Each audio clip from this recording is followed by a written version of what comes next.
우리 창세기 34장 1절부터 31절까지, 오늘 본문이 좀 깁니다.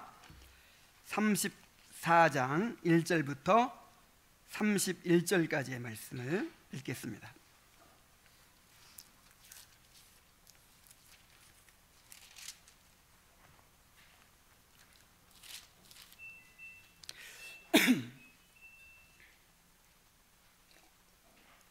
자, 본문이 길지만 교독을 하겠습니다. 레아가 야곱에게 낳은 딸 디나가 그 땅의 딸들을 보러 나갔더니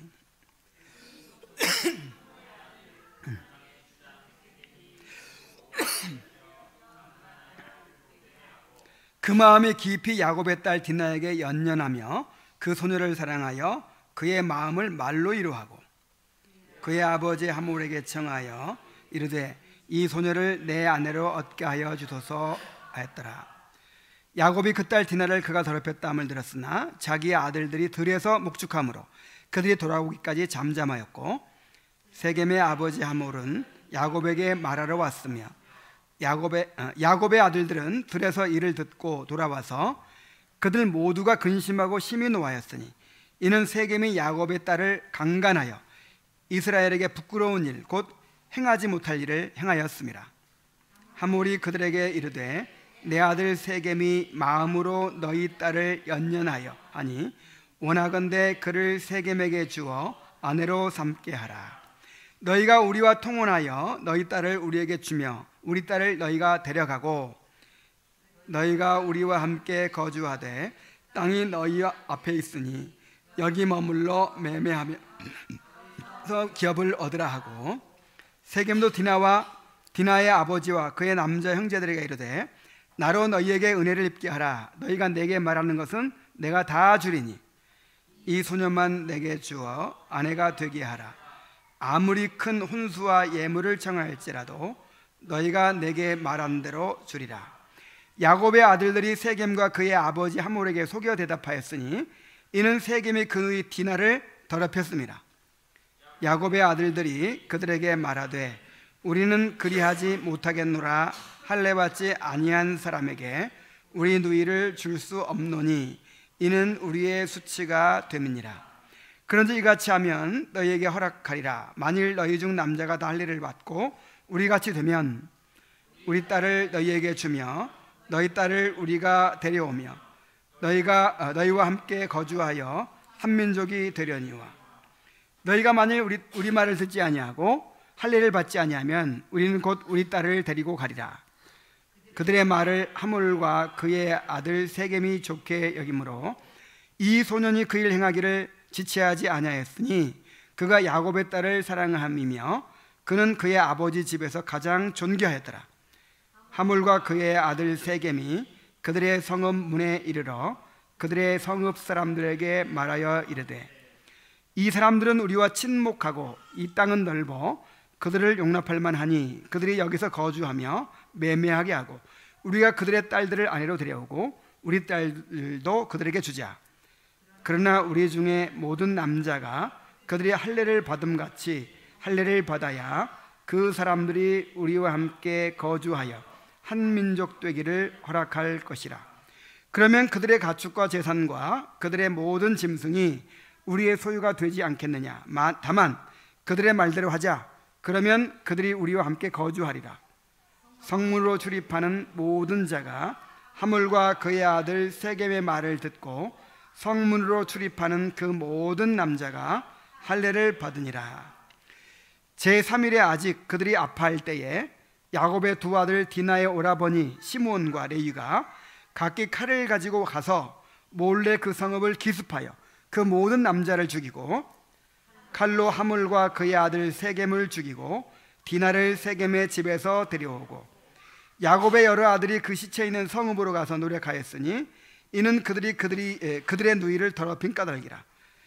그들이 양과 소와 나귀와 그 성읍에 있는 것과 들에 있는 것과 그들의 모든 재물을 빼앗으며 그들의 자녀와 그들의 아내들을 사로잡고 집 속의 물건을 다 노력한지라. 야곱이 시몬과 레위에게 이르되 너희가 내게 화를 끼쳐 나로 하여금 이 땅의 주민 곧 가나안 족속과 브리스 족속에게 악취를 내게 하였도다. 나는 수가 적은즉 그들이 모여 나를 치고 나를 죽이리니 그러면 나와 내 집이 멸망하리라. 그들이 이르되 그가 우리 누이를 창녀같이 대우함이 옳으니까. 네, 우리 긴 본문을 함께 읽었습니다. 야곱은 야복강에서 하나님과 씨름하고 이스라엘이라고 하는 이름을 얻었습니다. 큰 은혜를 체험했죠. 그리고 평생의 수건인 에서와의 화해를 이루고 가나안 땅에 무사히 돌아오게 되었습니다. 그런데 그 후로 10여 년이 흐른 다음에 세겜에서 다시 큰 위기를 경험하게 됩니다. 야곱의 외동딸인 디나가 세겜의 추장에게 강간을 당하고 야곱의 아들들이 복수국을 벌여서 세겜 부족 전체를 몰살시키는 그런 엄청난 일이 일어난 것입니다. 이 일은 야곱의 일생에서도 또한 족장들의 역사에서도 그야말로 흑역사로 기록될 수 있는 아주 수치스러운 사건이었습니다. 이 일을 통해서 야곱과 그의 가족의 영적 수준이 얼마나 형편없는 상태에 있었는지가 드러났습니다. 또한 이 일을 통해서 아브라함과 이삭을 이어서 이 가나안 족속들에 대해서 쌓아온 이 신뢰와 또 좋은 이미지를 잃어버리고 이 가나안 부족들에게 악취를 풍기게 되었고 그들의 보복 공격을 두려워하게 되었습니다. 자, 어쩌다가 야곱에게 이런 일이 일어나게 되었을까요? 그리고 별로 그렇게 중요한 사건 같지도 않은데 모세는 왜 이렇게 디나가 강간당하고 또 야곱의 아들들이 복수한 이 사건을 이렇게 길게 또 자세하게 기록해 놓았을까요? 성도의 삶에서 일어나는 일은 결코 우연이 없습니다. 어떤 일도 아무 뜻 없이 일어나는 일은 없습니다. 우리 삶에 일어나는 모든 일들이 하나님의 섭리로 허락된 일들입니다. 특히 하나님은 우리의 삶에서 일어나는 일들을 통해서 우리 자신의 영적인 상태를 드러내십니다. 그리고 우리를 하나님 앞으로 이끄십니다. 야곱이 세겜에서 경험한 위기가 바로 그런 경우입니다. 본문을 통해서 함께 살펴보도록 하겠습니다. 자, 먼저 디나가 수치를 당하게 된 사건을 우리가 살펴봅니다. 야곱의 딸 디나가 세겜에서 그 땅의 딸들을 보러 나갔다고 했습니다. 디나는 하란을 떠날 때만 해도 한 5살 정도의 어린 아이였어요.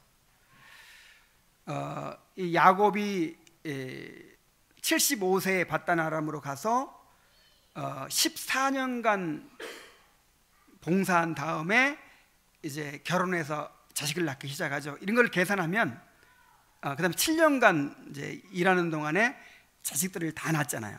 그래서 이런 걸 계산하면 나이가 대충 나와요.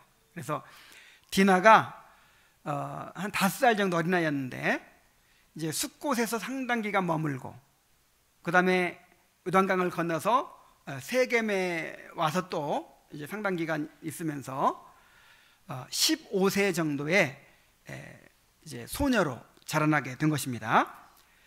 당시에는 15세 정도면 결혼할 나이였어요.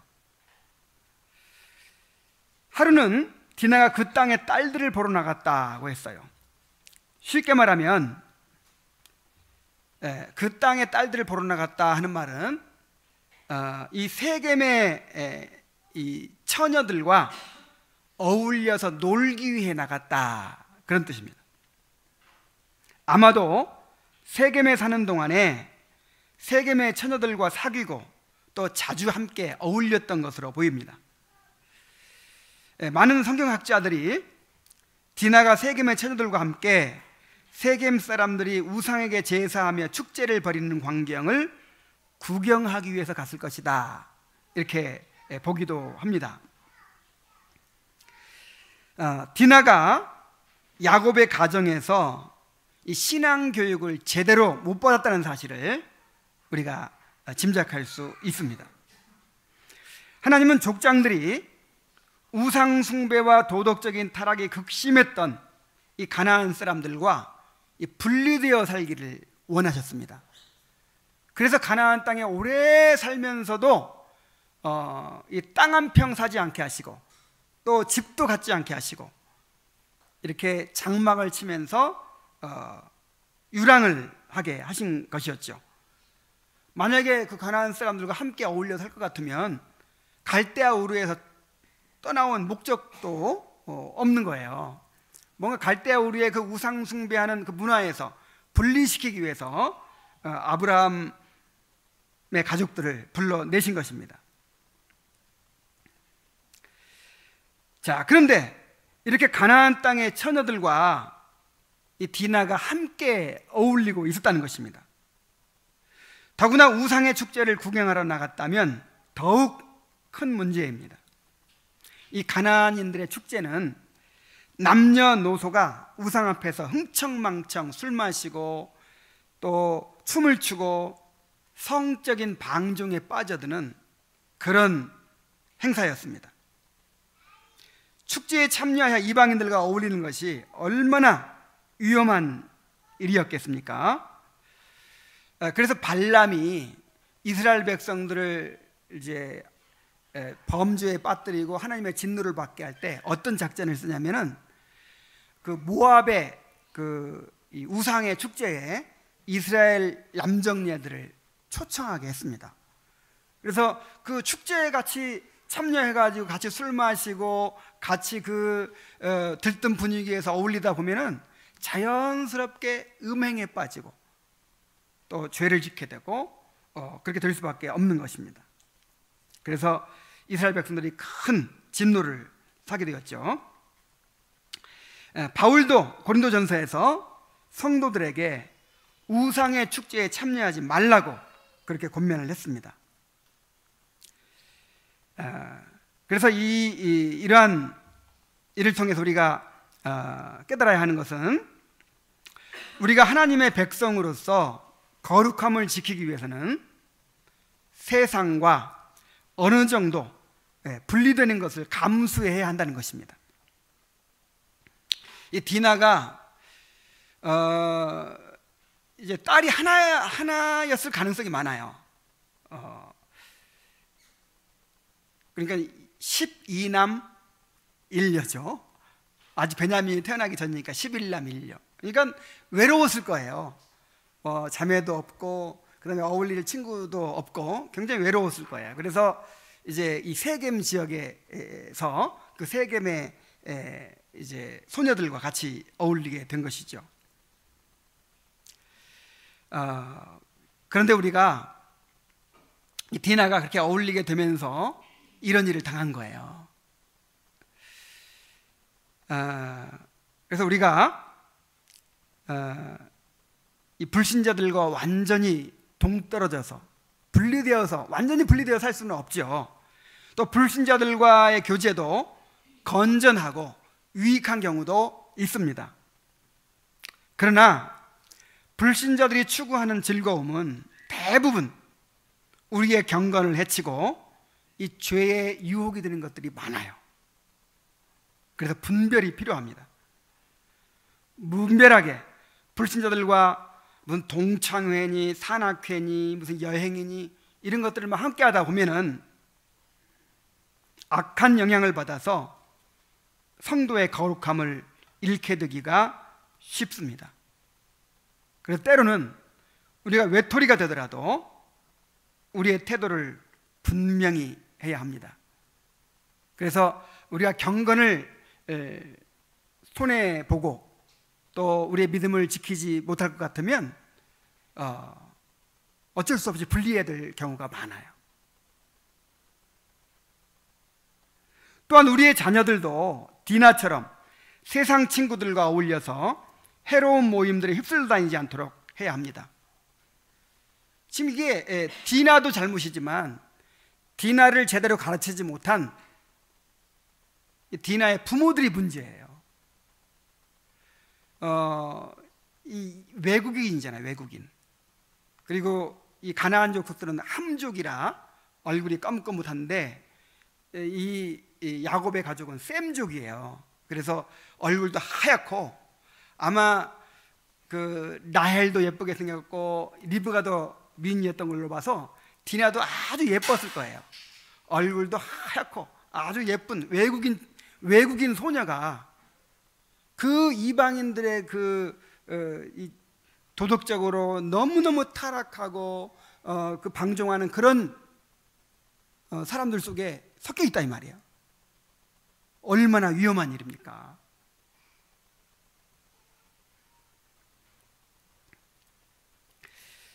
그래서 우리 자녀들도 이렇게 이 세상의 친구들과 어울려서 해로운 모임들에 휩쓸려 다니지 않도록 그렇게 잘 가르쳐야 됩니다.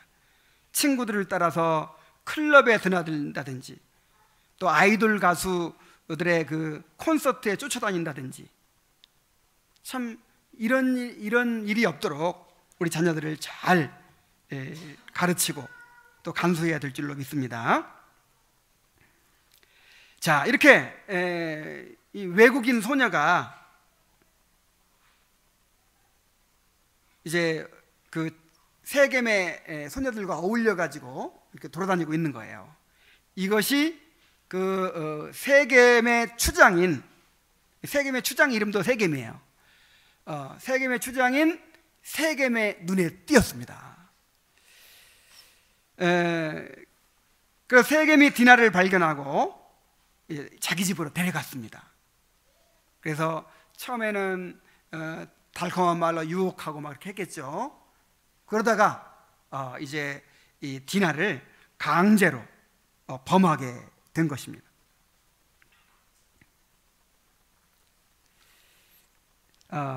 이 추장은 당시 부족 사회에서 개인의 생사를 주관할 만큼 막강한 권세를 가진 사람이었습니다. 그래서 부하들을 시켜서 데려갔을 수도 있고요. 그를 거역할 수가 없는 것이죠. 자, 그 후에 세겜은 디나에게 완전히 마음을 빼앗겨서 그녀를 아내로 삼고자 했습니다. 그래서 그녀를 좋은 말로 위로하고 자기 아버지에게 이 소녀를 아내로 얻게 해달라고 청했습니다. 추장이기 때문에 이제 보통 사람의 딸 같으면 그냥 내 아내로 삼겠노라 그러면 끝이에요. 그런데 야곱은 외국인인데다가 또 큰 세력을 가진 부족장이잖아요. 그래서 함부로 할 수 없기 때문에 이제 자기 아버지에게 청해서 이제 이 디나를 아내로 삼게 해달라 하고 이제 부탁을 하는 것입니다. 이제 세겜과 그의 아버지 하몰이 야곱에게 찾아가서 청혼을 합니다. 제가 본문이 너무 길어서 안 읽으려고 했는데 그래도 한번 읽어봐야겠어요. 자, 5절부터 봅니다. 야곱이 그 딸 디나를 그가 더럽혔다 함을 들었으나 자기의 아들들이 들에서 목축함으로 그들이 돌아오기까지 잠잠하였고 세겜의 아버지 하몰은 야곱에게 말하러 왔으며 야곱의 아들들은 들에서 이를 듣고 돌아와서 그들 모두가 근심하고 심히 노하였으니 이는 세겜이 야곱의 딸을 강간하여 이스라엘에게 부끄러운 일 곧 행하지 못할 일을 행하였습니다. 하몰이 그들에게 이르되 네 아들 세겜이 마음으로 너희 딸을 연연하여 하니 원하건대 그를 세겜에게 주어 아내로 삼게 하라. 너희가 우리와 통혼하여 너희 딸을 우리에게 주며 우리 딸을 너희가 데려가고 너희가 우리와 함께 거주하되 땅이 너희 앞에 있으니 형제들에게 이르되 나로 너희에게 은혜를 입게 하라. 너희가 내게 말하는 것은 내가 다 주리니 이 소녀만 내게 주어 아내가 되게 하라. 아무리 큰 혼수와 예물을 청할지라도 너희가 내게 말한 대로 주리라. 자, 하몰과 세겜이 야곱에게로 오기 전에 디나가 세겜에게 강간을 당한 사실이 즉시 야곱에게 알려졌어요. 그래서 야곱은 이제 이 소식을 들었지만 들에서 양을 치고 있는 아들들이 돌아오기까지 잠잠히 기다렸습니다. 아마 이제 아들들이 돌아오면 이 사건을 의논해서 함께 처리하려고 했던 것 같아요. 자, 이 소식을 듣고 부랴부랴 집으로 돌아온 야곱의 아들들은 모두가 근심하고 심히 분노했습니다. 당시 이 남자들은요, 아내가 이런 일을 당한 것보다도 자기 누이 동생이 당하는 일을 아주 더 크게 생각했대요. 왜냐하면 아내는 그냥 이혼하면 남이 되고 우리 집 하나 끊어지지만 이 동생은 끊어질 수가 없잖아요. 영원히 혈육이기 때문에 이 수치가 지워지지 않는 거예요. 그래서 자기 여동생이 당한 일을 아내가 당한 일보다 더 큰 일로 여기고 분노했다고 해요. 더구나 이제 이 야곱의 아들들은 이것이 어떤 개인적인 일뿐만 아니라 자기 민족에게 준 수치다 이렇게 여겨서 더욱 크게 분노했습니다.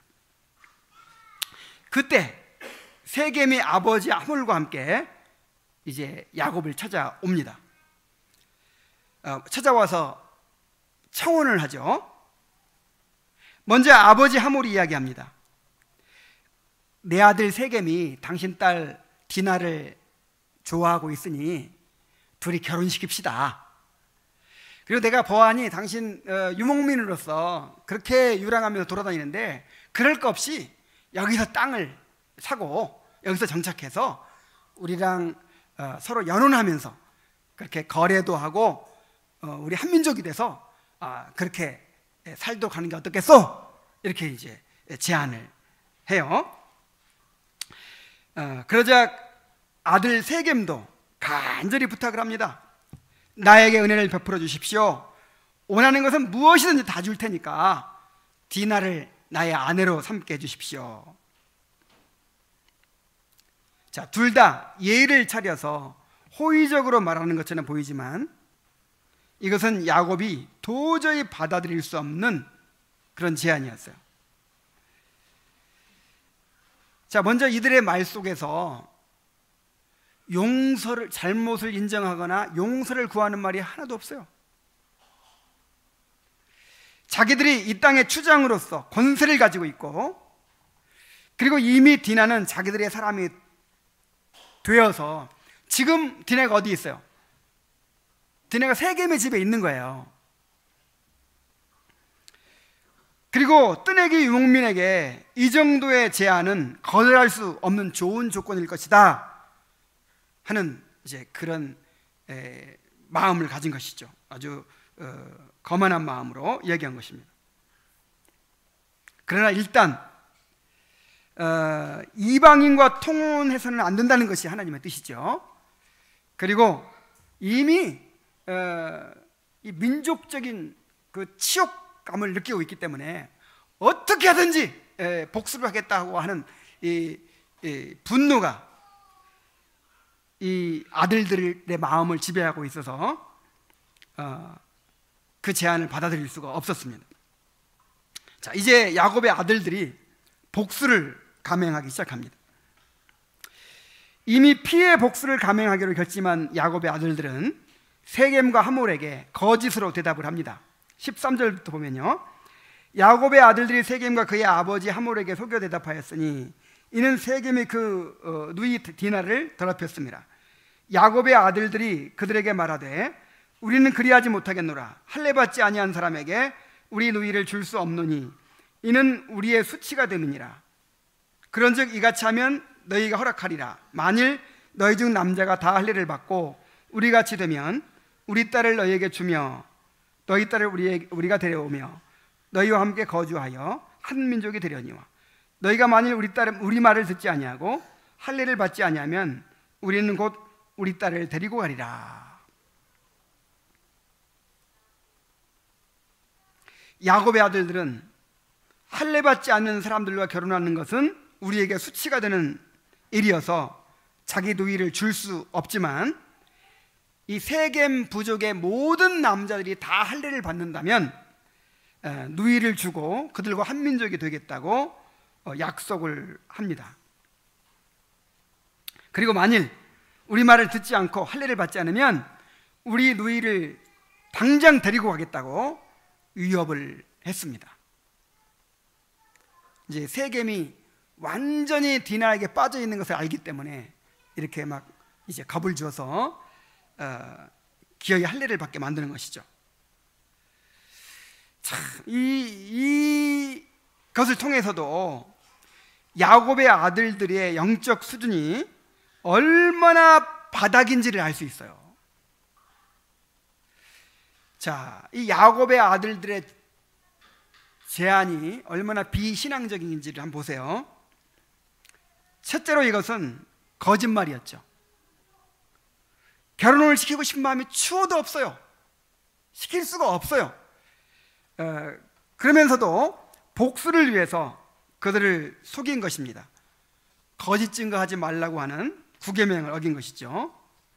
둘째로 가나안 족속과는 통혼하지 말라는 하나님의 명령을 또 어긴 거예요.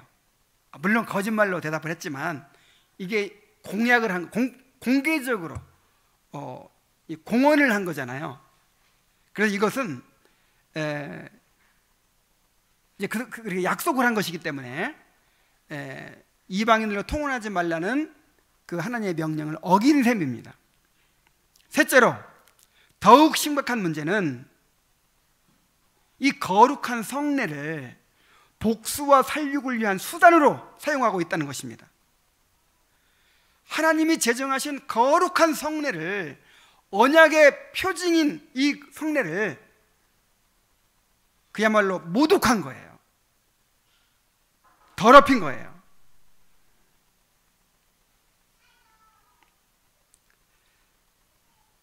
이 아들들의 말에 깜빡 속은 하물과 세겜은 그 조건을 수락하고 즉시 약속을 이행합니다. 18절부터 봅니다. 그들의 말을 하물과 그의 아들 세겜이 좋게 여김으로 이 소년이 그 일 행하기를 지체하지 아니하였으니 그가 야곱의 딸을 사랑함이며 그는 그의 아버지 집에서 가장 존귀하였더라. 하물과 그의 아들 세겜이 그들의 성읍문에 이르러 그들의 성읍 사람들에게 말하여 이르되 이 사람들은 우리와 친목하고 이 땅은 넓어 그들을 용납할 만하니 그들이 여기서 거주하며 매매하게 하고 우리가 그들의 딸들을 아내로 데려오고 우리 딸들도 그들에게 주자. 그러나 우리 중에 모든 남자가 그들이 할례를 받음같이 할례를 받아야 그 사람들이 우리와 함께 거주하여 한 민족이 되기를 허락할 것이라. 그러면 그들의 가축과 재산과 그들의 모든 짐승이 우리의 소유가 되지 않겠느냐. 다만 그들의 말대로 하자. 그러면 그들이 우리와 함께 거주하리라. 성문으로 출입하는 모든 자가 하몰과 그의 아들 세겜의 말을 듣고 성문으로 출입하는 그 모든 남자가 할례를 받으니라. 자, 세겜이 워낙 디나에게 빠져있기 때문이고 또한 그는 아버지 하몰이 가장 귀히 여기는 아들이었기 때문에 이제 이것을 이제 완전히 적극적으로 실행을 하는 것이죠. 그들은 세겜 사람들을 설득해서 할례를 받게 합니다. 어떻게 설득해요? 이 야곱은 양떼도 많고 소떼도 많고 재산도 많은데 그 사람을 영입해서 이제 그 사람이 우리 민족이 되면 우리 부족의 세력이 커지고 우리가 경제적으로 더 이제 윤택하게 될 것이 아니냐, 이렇게 이제 세겜 사람들을 설득해 가지고 세겜의 모든 남자들이 할례를 받아요. 자, 이렇게 세겜 사람들이 할례를 받고 고통스러워하고 있을 때 야곱의 아들들이 그들을 급습하여 학살을 저지르게 됩니다. 25절부터 봅니다. 제3일에 아직 그들이 아파할 때에 야곱의 두 아들 디나의 오라버니 시므온과 레이가 각기 칼을 차고 가서 몰래 그 성읍을 기습하여 그 모든 남자를 죽이고 칼로 하몰과 그의 아들 세겜을 죽이고 디나를 세겜의 집에서 데려오고 야곱의 여러 아들이 그 시체 있는 성읍으로 가서 노력하였으니 이는 그들이 그들의 누이를 더럽힌 까닭이라. 그들이 양과 소와 나귀와 그 성읍에 있는 것과 들에 있는 것과 그들의 모든 재물을 빼앗으며 그들의 자녀와 그들의 아내들을 사로잡고 집 속의 물건을 다 누락한지라. 야곱이 시므온과 레위에게 이르되 너희가 내게 화를 끼쳐 나로 하여금 이 땅의 주민 곧 가나안 족속과 브리스 족속에게 악취를 내게 하였도다. 나는 수가 적은즉 그들이 모여 나를 치고 나를 죽이리니 그러면 나와 내 집이 멸망하리라. 그들이 이르되 그가 우리 누이를 창녀같이 대우함이 옳으니까. 자, 남자들이 할례를 받고 나면요 3일째 되는 날 제일 아프답니다. 그래가지고 움직이지도 못하고 이제 누워있는 거예요, 신음하면서. 자, 이때 시므온과 레위가 칼을 가지고 그들을 급습한 것입니다. 자, 물론 시므온과 레위만 간 것이 아니고 시므온과 레위가 주동이 되어서 이제 모든 아들들이 함께 가고 아마 모든 종들도 함께 갔을 거예요. 일개 부족 전체를 다 학살을 하고 또 그 여자들을, 아이들을 전부 노예로 잡아오고 그 다음에 양떼와 소떼를 다 데려오려면 두 사람만 가서는 안 되겠죠. 그래서 이제 시므온과 레위가 주동이 됐다는 것이죠.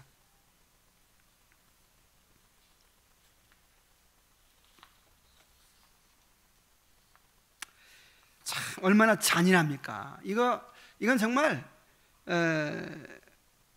이방 민족들도 정말 이렇게 하는 것을 잔인하다고 할 텐데 하나님의 거룩한 백성들이 이런 짓을 한 거예요. 모든 남자들을 다 죽이고 그 다음에 그 여자들과 아이들은 노예로 잡아오고 모든 재산들을 다 약탈하고 일개 부족 전체가 다 그냥 멸절이 된 것입니다. 정말 너무너무 잔인한 일이었어요. 그들이 돌아왔을 때 야곱이 그들을 책망합니다. 너희가 나로 하여금 이 땅의 주민들에게 악취를 내게 하였도다. 나는 수가 적은즉 그들이 모여서 나를 치고 나를 죽이리니 그러면 나와 내 집이 멸망하리로다. 참, 야곱 보세요. 야곱은 아들들이 저지른 엄청난 학살극에도 불구하고 이 도덕법에 비추어서 그들의 죄를 지적하지 않고 있습니다. 오로지 가나안 사람들을 자극시켜서 자신이 위험에 처하게 한 것만을 문제 삼고 있어요. 너희들 한 짓 때문에 내가 위험해졌다. 이게 지금 책망이잖아요. 자, 그러지 아들들은 또 가관입니다. 그들이 우리 누이를 창녀같이 대우하며 옳으니까. 아니, 그렇게 엄청난 일을 저질러 놓고도 자기들의 행위에 대해서 조금도 가책이 없어요. 우리 누이를 창녀처럼 그렇게 더럽혔으니까 우리가 이렇게 해도 마땅하다 하는 것입니다. 모세율법에 동해 복수법이 있죠. 눈에는 눈으로, 이에는 이로. 이게 지나친 복수를 금하는 법이거든요. 아무리 복수를 하더라도, 복수를 해서는 안 되지만 인간이 악하기 때문에 복수를 하는 한이 있더라도 눈을 다치게 했으면 눈 다치는 거 이상은 하지 말아라. 이를 다치게 했으면 이를 다치게 하는 거 이상은 하지 말아라. 그런데 지금 야곱의 아들들이 한 짓이 무엇입니까? 자기 누이를 더럽혔다고 한 민족 전체를 다 몰살을 시켰어요. 그러면서도 조금도 양심의 가책을 느끼지 않고 있어요. 오히려 아버지한테 항변을 합니다. 우리가 무슨 잘못이 있습니까?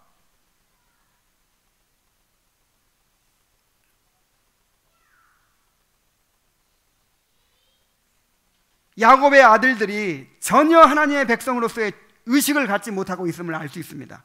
또한 야곱이 자식들에게 하나님의 백성으로서의 바른 도리를 가르치지 못했다는 것을 여기서 우리가 발견할 수 있어요.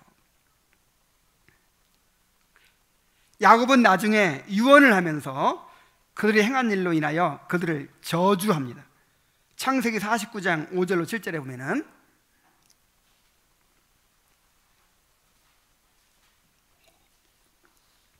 시므온과 레위는 형제요 그들의 칼은 잔해하는 기계로다.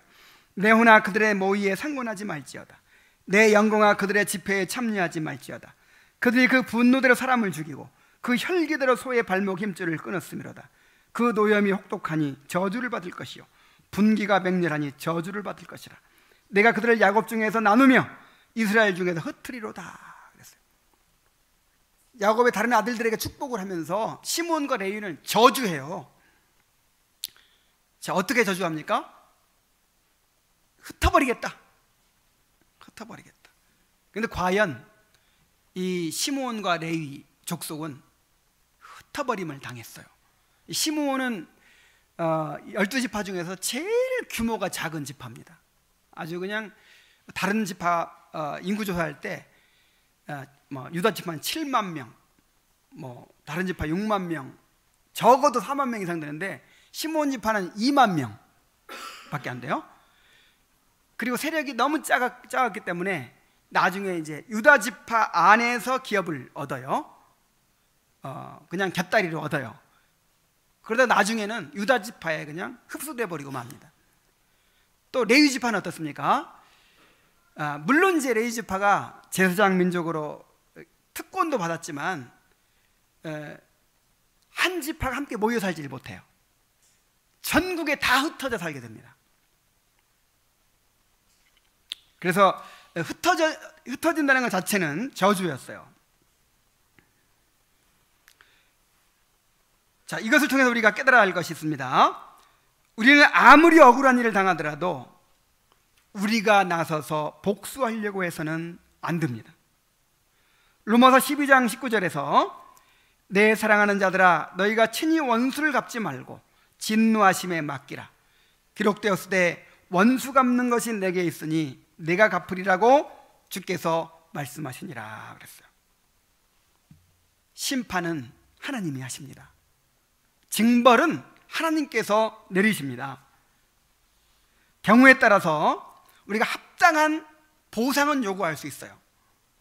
그러나 우리 스스로 심판자가 되어서 복수하려고 해서는 안 됩니다. 자, 이제 이 사건에서 우리가 발견할 수 있는 이 교훈을 살펴보도록 하겠습니다. 자, 어떻게 이런 일이 야곱의 가정에 일어나게 되었을까요? 왜 하나님께서 이런 일을 야곱의 가정에 허락하셨을까요? 자, 이 사건은 야곱이 그동안 얼마나 영적으로 해이해져 있었는가 하는 것을 보여줍니다. 야곱은 믿음의 족장으로서 권위와 지도력을 발휘하지 못하고 있습니다. 자, 디나가 일을 당했으면 누가 주도적으로 이 일을 처리해야 됩니까? 이 부족의 족장이요 가장인 야곱이 나서서 뭐 보상을 받든지 아니면 뭐 벌을 얼마큼 주든지 야곱이 나서서 이것을 책임졌어야죠. 그런데 야곱은 책임을 다하지 못했어요. 이 지도자가 아무것도 안 하는 것처럼 큰 재앙이 없습니다. 그래서 이런 말도 있어요. 아주 폭압적인 지도자보다 더 나쁜 것이 성격은 좋은데 성품은 너무너무 온순하고 좋은데 아무것도 안 하는. 여러분이 가정에서 남편들도 마찬가지입니다. 좀 성질 더럽고 막 억압적이면서 자기 책임을 잘 감당하는 사람이 성격이 너무 좋고 온순한데 자기 책임을 아무것도 안 해요. 가장으로서 지도력을 행사하지 않아요. 이런 사람이 훨씬 더 문제라는 거예요.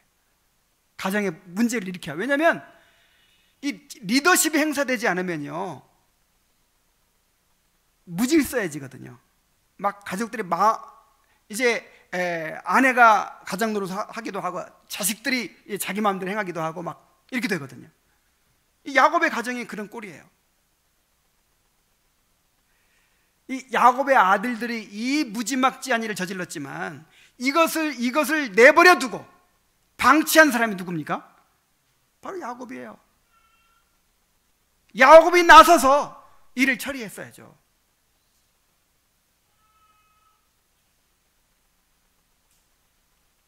그는 영적으로 해이져서 권위와 지도력을 잃고 있었기 때문에 자녀들을 제대로 가르치지 못했어요. 자, 부모의 제재가 없이 자유분방하게 행동하는 디나를 보십시오. 악한 술수를 사용하고 포악하게 이를 데 없으며 심지어 아버지의 책망까지도 무시하는 이 아들들을 보십시오.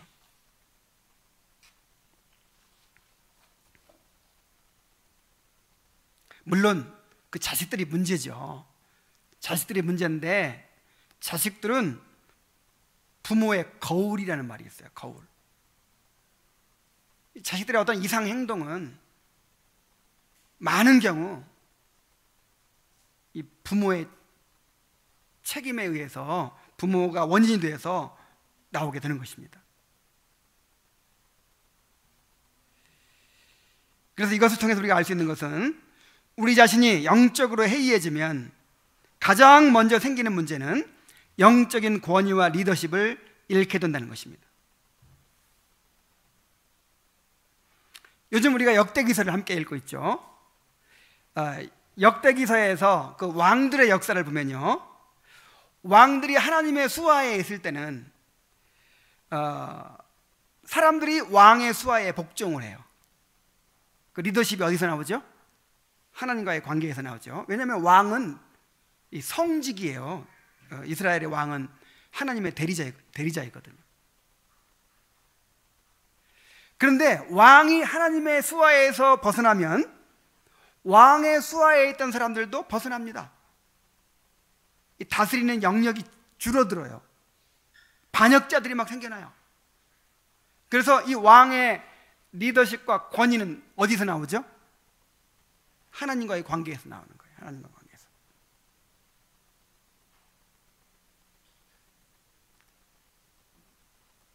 우리가 목사로서, 또 한 가정의 가장으로서, 부모로서, 그리고 모든 사람들에게 왕 같은 제사장의 역할을 감당해야 될 사람으로서 영적인 권위와 리더십을 잃게 되는 것보다 더 비극적인 일은 없습니다. 자, 그런데 야곱 가정의 이 문제가 어디서부터 비롯된 것일까요? 어쩌다가 야복강에서 그렇게 큰 은혜를 경험했던 야곱이 바단 아람을 떠날 때만 해도 온 가족을 하나님의 말씀으로 지도해가지고 일치되게 만들고, 그래서 온 가족을 이끌고 이렇게 믿음으로 나왔던 그 야곱의 가정이 어쩌다가 이렇게 되었을까요? 어디서부터 문제가 시작되었을까요?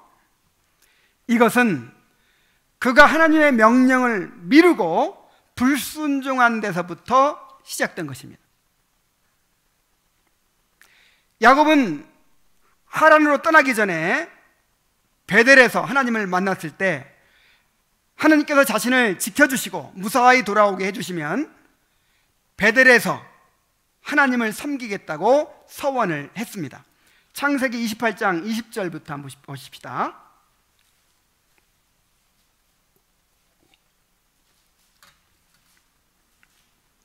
야곱이 서원하여 이르되 하나님이 나와 함께 계셔서 내가 가는 이 길에서 나를 지키시고 먹을 떡과 입을 옷을 주시어 내가 평안히 아버지 집으로 돌아오게 하시오면 여호와께서 나의 하나님이 되실 것이요 내가 기둥으로 세운 이 돌이 하나님의 집이 될 것이요 하나님께서 내게 주신 모든 것에서 10분의 1을 내가 반드시 하나님께 드리겠나이다 하였더라.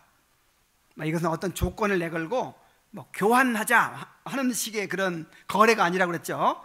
하나님께서 약속을 먼저 주셨기 때문에 야곱이 이런 조건을 내걸기 전에 하나님이 이미 꿈에 나타나셔가지고 야곱에게 언약을 주셨어요. 내가 너와 함께 있어. 내가 어디로 가든지 너를 지키며 너를 이끌어 이 땅으로 돌아가게 할지라. 내가 네게 허락한 것을 다 이루기까지 너를 떠나지 아니하리라. 이렇게 약속을 주셨기 때문에 그 약속을 신뢰하고 이렇게 서원을 한 것입니다. 자, 어떻게 서원했어요? 내가 기둥을 세운 이 돌이 하나님의 집이 될 것이요. 이 말은 내가 이곳에 와서 하나님께 경배하겠습니다, 그런 뜻이에요. 그리고 뭘 드리겠다고요? 10분의 1을, 내가 얻은 소득의 10분의 1을 드리겠습니다, 이렇게 서원을 했어요. 자, 근데 하나님께서 야곱에게 허락하신 약속을 다 이루어 주셨습니까? 안 이루어 주셨습니까? 넘치도록 이루어 주셨죠. 야곱을 지켜주시고 야곱과 함께 하셔서 큰 부자를 만들어 주셨어요. 지팡이 하나만 가지고 요단강을 건넜는데 거부가 돼가지고 돌아왔잖아요. 그렇게 두려워하던 에서와도 화해를 이루게 되고 가나안 땅에 무사히 도착하게 됐어요. 그러면 어떻게 해야 됩니까? 서원한 대로 베델로 갔어야죠. 하나님께서 야곱에게 그 서원을 지키기 위해서 가나안으로 돌아가라고 말씀하셨어요. 창세기 31장 13절을 한번 봅시다. 나는 베델의 하나님이라. 내가 거기서 기둥에 기름을 붓고 거기서 내게 서원하였으니 지금 일어나 이곳을 떠나서 내 출생지로 돌아가라 하셨느니라. 자, 지금 가나안으로 돌아가야 되는 이유가 뭐예요? 네가 돌에다 기둥에 기름을 붓고 거기서 내게 서원하지 않았느냐. 그러니까 얼른 돌아가서 네 서원을 지켜라. 서원을 지킬 수 있도록, 하나님을 섬길 수 있도록 가나안 땅으로 돌아오게 해주신 거예요. 가나안 땅으로 돌아오게 해주신 이유가 뭐예요? 뭐 하도록? 하나님을 섬기도록. 창세기 32장 9절에 보면 야곱이 또 이르되 내 조부 아브라함의 하나님 내 아버지 이삭의 하나님 여호와여 주께서 전에 내게 명하시기를 내 고향 내 족속에게로 돌아가라. 내가 내게 은혜를 베풀리라 하셨나이다. 하나님께서는 야곱이 서원을 지킬 수 있도록 이 모든 은혜를 베풀어 주셨어요. 그런데 다급할 때는 하나님께 모든 것을 드리겠다고 약속을 했지만 막상 모든 어려움에서 벗어나서 평안을 누리게 되자 야곱은 서원을 잊어버렸습니다. 오자마자 어디로 가야 돼요? 베델로 가야 되는데 그 숫곳이 살기가 좋거든요. 요단강 동편에 숫곳에서 한 10여 년을 보낸 거예요. 그리고 또 요단강 건너와 세겜에서 또 시간을 보낸 거예요. 하나님께서 기적과 같이 라반의 손아귀에서 벗어나게 해주시고 에서와 화해하게 해주시고 가나안 땅으로 돌아오게 해주셨지만 야곱의 마음이 변해서 서원을 뒷전으로 미룬 채 오로지 자신의 편안함만을 누리는데 빠져 있었던 것입니다. 이렇게 하나님의 명령에 불순종하고 영적인 의무를 소홀히 한 데서부터 야곱의 삶이 무너지기 시작했습니다. 그는 믿음의 족장으로서의 책임을 감당하지 못했습니다. 특히 자녀들을 신앙으로 가르치고 훈련한 일을 게을리했습니다. 그리하여 그의 가족들이 가나안 사람들과 교제하고 가나안의 문화와 풍습을 본받고 우상들을 섬기게 되었습니다. 이렇게 야곱과 그의 가족들이 영적으로 무너진 상태에서 이 사건이 터지게 된 거예요. 자, 이 사건이 일어난 다음에 하나님은 다시 야곱에게 베델로 올라가라고 하셨고 그때야 야곱은 베델로 올라가게 됩니다. 우리 이게 다음 주에 이제 상고할 말씀이지만 그래도 한번 봅시다. 35장 1절부터 5절까지 한번 같이 읽어보겠습니다. 시작. 하나님이 야곱에게 이르시되 일어나 베델로 올라가서 거기 거주하며 내가 내 형 에서의 낯을 피하여 도망하던 때에 내게 나타났던 하나님께 거기서 제단을 쌓으라 하신지라. 야곱이 이에 자기 집안 사람과 자기와 함께한 모든 자에게 이르되 너희 중에 있는 이방 신상들을 버리고 자신을 정결하게 하고 너희들의 의복을 바꾸어 입으라. 우리가 일어나 베델로 올라가자. 내 환난 날에 내게 응답하시며 내가 가는 길에서 나와 함께 하신 하나님께 내가 거기서 제단을 쌓으려 하노라 하며 그들이 자기 손에 있는 모든 이방 신상들과 자기 귀에 있는 귀고리들을 야곱에게 주는지라. 야곱이 그것들을 세겜 근처 상수리 나무 아래에 묻고 그들이 떠났으나 하나님이 그 사면 고울들로 크게 두려워하게 하셨으므로 야곱의 아들들을 추격하는 자가 없었더라. 자, 야곱은 이 엄청난 위기를 겪고 나서야 자신의 영적인 상태를 깨닫게 되었습니다. 그는 그제서야 정신을 차리고 믿음의 족장으로서의 책임을 감당하기 시작했습니다. 그는 가족들에게 이방 신상들을 다 내어버리도록 하고 자신을 정결하게 하고 의복을 바꾸어 입게 합니다. 그러니까 얼마나 지금 이 야곱의 가족이 가나안 이 문화와 풍습에 깊이 젖어들게 되었는지를 알 수 있죠. 이러도록 야곱이 방치하고 있었던 거예요. 그리고 가족들을 이끌고 베델로 올라가서 하나님을 섬기게 됩니다. 그리하여 야곱의 가정에 부흥이 일어나게 되었고 하나님이 그 사명 고울들로 크게 두려워하게 하심으로 그를 해하지 못하게 하셨습니다. 그래서 이 야곱에게 일어난 이 엄청난 위기가 오히려 야곱을 정신 차리게 만들고 자기를 돌아보게 만들고 야곱의 전 가족이 하나님께로 돌이키게 만드는 그런 기회가 된 것입니다. 우리도 우리가 여러 가지 위기들을 만날 때 이렇게 우리 자신을 돌아보고 또 하나님의 뜻을 분별해야 될 줄로 믿습니다.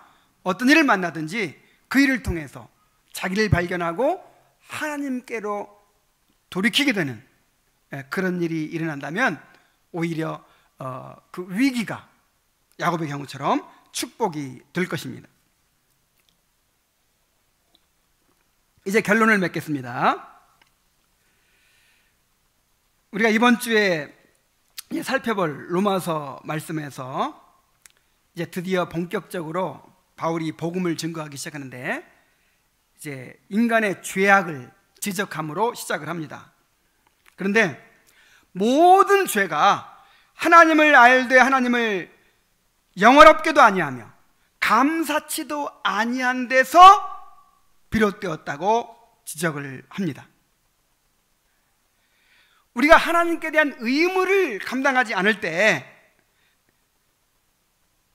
우리의 마음이 허망해지고 어두워져서 마음에 우상을 두게 되고 그 결과로 온갖 도덕적인 죄들이 나오게 된다는 것입니다. 여러분, 우리는요 목적을 가진 피조물이에요. 우리가 존재하는 이유는 하나님의 영광을 위해 존재합니다. 하나님을 찬양하고 예배하고 섬기기 위해 존재합니다.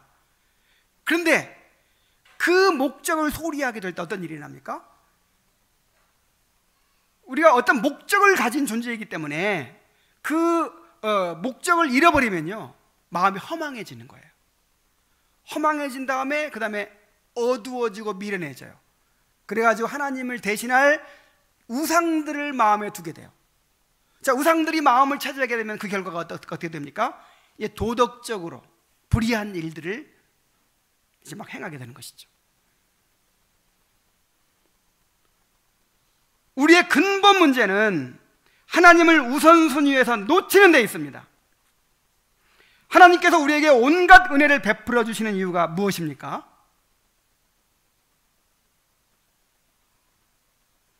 우리가 그 축복들을 통해서 하나님의 선하심을 깨닫고 하나님께 감사하며 하나님을 찬양하는 삶을 살도록 하는 데 있어요. 하나님을 섬기는 제사장으로서 살도록 우리에게 온갖 축복을 허락해 주시는 것입니다. 그런데 우리가 하나님께서 주신 축복을 붙잡고 누리는데 집착하면서